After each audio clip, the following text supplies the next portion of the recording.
kabur aja dulu ada kampanye. Lah hashtag apa-apa, masa hashtag kita peduliin. Dari mau kabur aja lah, jangan balik lagi. Itu pernyataan jawaban yang sangat jahat. Speaker dari istana bicara macam-macam puji-puji, berhari-hari, berminggu dalam 100 hari dibatalkan oleh public opinion anak muda Indonesia yang kabur dari Indonesia karena menganggap dia nggak ingin mati di sini, dan semua netizen mengatakan lu benar. Nah, akumulasi dari ketidakpuasan seperti itu memang bisa pada akhirnya membuka pintu dengan cara-cara yang tidak wajar pada akhirnya. Nah, oleh sebab itu harus dimaklumi dan difahami, bukan dimusuhi orang mengatakan gitu. Itu harus dianggap sebagai masukan bagaimana nih sebaiknya negara kita kelola bersama. Assalamualaikum warahmatullahi wabarakatuh. Oke, kembali lagi bersama saya di channel Kosi Politik. Apa kabar kalian semua? Semoga sehat selalu ya untuk hari ini ya. Tagar kabur saja dulu kini menggema di media sosial ya. Dan itu merupakan kritik yang sangat tajam untuk pemerintah saat ini, dimana kaum milenial tidak puas dengan pemerintah yang saat ini ya. Banyak PHK di mana-mana, pemangkasan anggaran, minimnya lowongan pekerjaan dan lain sebagainya. Dan di sini ada sebuah momen yang sangat menjengkelkan ya, di mana ada salah satu menteri ditanya soal tagar kabur saja dulu, dan menteri itu pun menjawab dengan penuh arogansi, kalau mau kabur, kabur saja. Begitulah kata menteri tersebut. Jawaban seperti itu menurut saya bukanlah bahasa yang digunakan oleh para menteri ya. Harusnya lebih bijaksana sedikit lah. Dan tidaklah elok orang berpangkat menteri berbicara kasar semacam itu. Nah, di sini Profesor Mahfud MD pun juga menanggapi hal tersebut. Mahfud MD menilai jawaban seperti itu adalah jawaban yang sangat jahat ya. Jawaban yang tidak bijak sama sekali untuk seorang yang berpangkat menteri. Harusnya ya, menteri arogan seperti itu langsung direshuffle saja ya. Oke, seperti apa detailnya? Mari langsung saja kita simak videonya. Mas, terkait dengan ada kampanye kabur aja dulu, Mas, itu gimana? Apa? Kabur aja dulu ada kampanye. Lah hashtag apa-apa, masa hashtag kita peduliin. Dari mau kabur aja lah, jangan balik lagi. Mau kabur aja lah, jangan balik lagi. Apa yang jadi masalah di kabinet dalam pemerintahan? Tadi komunikasi. Kabur aja dulu itu ya harus dimaknai orang ingin mencari keadilan susah di dalam negeri. Jangan dijawab dengan mengatakan kabur, ya sudah kabur aja, sudah itu nggak usah kembali, ngapain lu gitu. Nah itu pernyataan jawaban yang sangat jahat. Karena saya anggap pertanyaan biasa aja, pengen nanya tagar, saya nggak ngerti tagar apa, karena kan saya di Kementerian Tenaga Kerja kan lagi fokus kerja, nggak ngurusin tagar. Makanya saya bilang saya nggak ngurusin tagar, mau kabur aja, saya bilang jangan balik lagi ya, saya gituin. Tadi baru viral, ada seorang pemuda tinggal di mana, New York, Michigan atau di Washington, umur 33 tahun, dia udah berapa tahun di Amerika, jadi viral tuh. Dia bilang begini, saya tidak ingin mati di negeri yang tidak memberi saya harapan, makanya saya nggak mau pulang ke Indonesia. Anak muda yang disebut bonus demografi viral sekarang di X, Anda lihat. Karena dianggap tidak ada harapan di sini.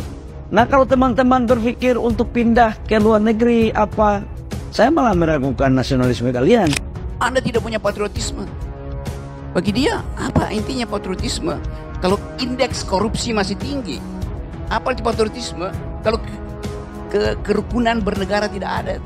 Kita mau tagih pada milenial ini, nggak bisa. Saya maklum kalau ada orang mengatakan kabur aja dulu. Di sini sulit, di sini banyak koruptornya dan sebagainya dan sebagainya. Itu seharusnya direspon dengan baik, bukan diejek. Kita mau kabur aja cari hidup lalu nggak boleh pulang. Itu jawaban yang sangat tidak bijaksana. Gini, jangan sampai nanti kawan-kawan yang pergi keluar sana semangatnya pergi gitu ya. Pas nggak mampu pulang bikin video. Pak, pemerintah tolong kami Pak, kami nggak bisa pulang Pak. Banyak penanganan itu. Nah itu karena di dalam negeri sendiri nggak kita bisa ngurus. Nah dari waktu ke waktu kita katakan itu, tetapi tetap saja orang merasa apa yang bisa kita dapat dari dalam negeri ini. Ada berapa puluh ribu ini tenaga kerja kita yang terjaring mafia-mafia tenaga kerja. Yang saya ketahui sampai dengan akhir tahun 2023, berapa jumlah warga negara Indonesia, pekerja migran Indonesia di luar negeri, itu jumlahnya 9 juta orang. 4,5 juta di antara mereka itu ilegal. Kabur dari dalam negeri ke luar negeri karena mempertarungkan hidup di sana.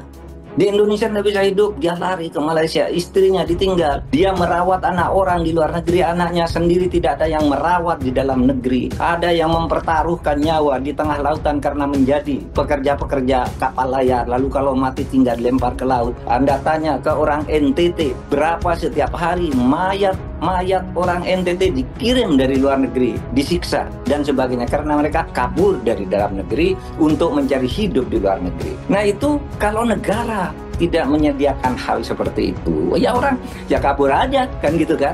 Jadi itu pernyataan keras dari masyarakat, kabur aja dulu daripada pemerintahnya kayak gini kan gitu. Jadi Anda suruh tuh tim komunikasi istana itu bodoh semua itu. Benar sungguh. Bayangin, capek-capek kasih uang ke media massa segala macam itu, ke lembaga survei Prabowo 80%. Lalu datang speaker dari House, speaker dari istana, bicara macam-macam puji-puji. Berhari-hari, berminggu, dalam 100 hari dibatalkan oleh public opinion anak muda Indonesia yang kabur dari Indonesia karena menganggap dia nggak ingin mati di sini. Dan semua netizen mengatakan, lu bener. Negara ini kan selalu untuk menjaga warga negaranya. Dan kita ini sedang membangun bagaimana lapangan pekerjaan itu ada. Nah inilah tugas kita negara, menyediakan lapangan pekerjaan untuk mereka. Makanya Pak Prabowo selalu menyampaikan, kita punya anggaran nanti, kita akan investasikan buat lapangan pekerjaan. Akan dibangun di Pantura 13 kota baru, di mana akan menciptakan lapangan kerja 3 juta orang bekerja. Insya Allah akan terbuka 19 juta lapangan pekerjaan untuk generasi muda dan kaum perempuan. Dan itu sedang dilakukan oleh Pak Prabowo. Nah itulah tadi yang dimaksud, jangan sampai orang-orang kita yang hebat-hebat ini malah stay di negara lain. Di sana pajak besar loh, belum tentu kehidupan kulturnya sama dengan kita. Kita di sini tuh ikhlas membayar pajak karena kita dapat hasilnya. Sementara kalau di Indonesia ada sentimen bahwa kelas menengah terutama ya, kelas menengah itu yang paling banyak menyumbangkan pajak melalui pajak penghasilan dan tentunya PPN juga yang baru saja naik jadi 12% itu kebanyakannya dari konsumsi kelas menengah. Nah, tapi kelas menengah ini yang paling nggak dapat apa-apa. Jadi banyak program seperti bantuan BLT dan makan bergizi gratis dan seterusnya itu kan tidak menyasar kelas menengah. Sebelumnya saya mau menyambut undangannya Bang Noel untuk memberikan masukan dan kritikan. Jadi yang terbaru ini kritikannya adalah pemotongan anggaran itu kok sampai mepet ke hal-hal yang esensial. Salah satunya mengancam kenaikan UKT untuk mahasiswa. Ini problem besar. Kenapa? Karena saat ini partisipasi, realitas sekarang pun belum dipotong nih anggaran. Partisipasi anak usia kuliah itu cuma 30% yang beneran kuliah. Jadi kurang dari 1/3 talenta kita itu berkuliah bahkan. Nah, yang sudah kuliah pun punya ijazah S1, D1, D2, D3 dan sebagainya, itu masih belum terserap lapangan kerja formal. Jadi yang paling perlu dibenahi di Indonesia itu sebetulnya lapangan kerja formal untuk yang berpendidikan tinggi. Ya, kalau boleh jujur, saya dapat beasiswa di Singapura dan kalau saya nggak dapat beasiswa itu, saya kemungkinan putus kuliah. Makanya ini saya concern besar dengan kenaikan UKT, resiko kenaikan UKT ini saya kritik tadi itu ya. Jadi Anda bisa bilang negara lain yang menyelamatkan pendidikan Anda dong ya?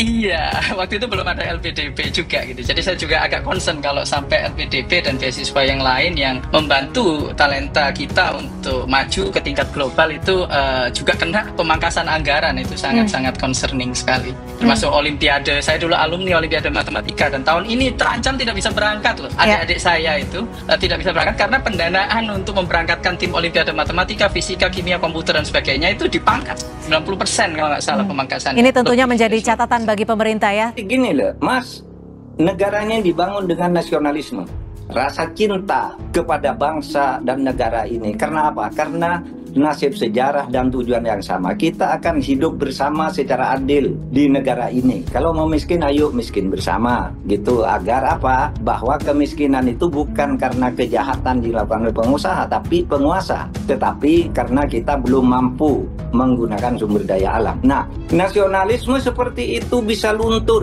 ya.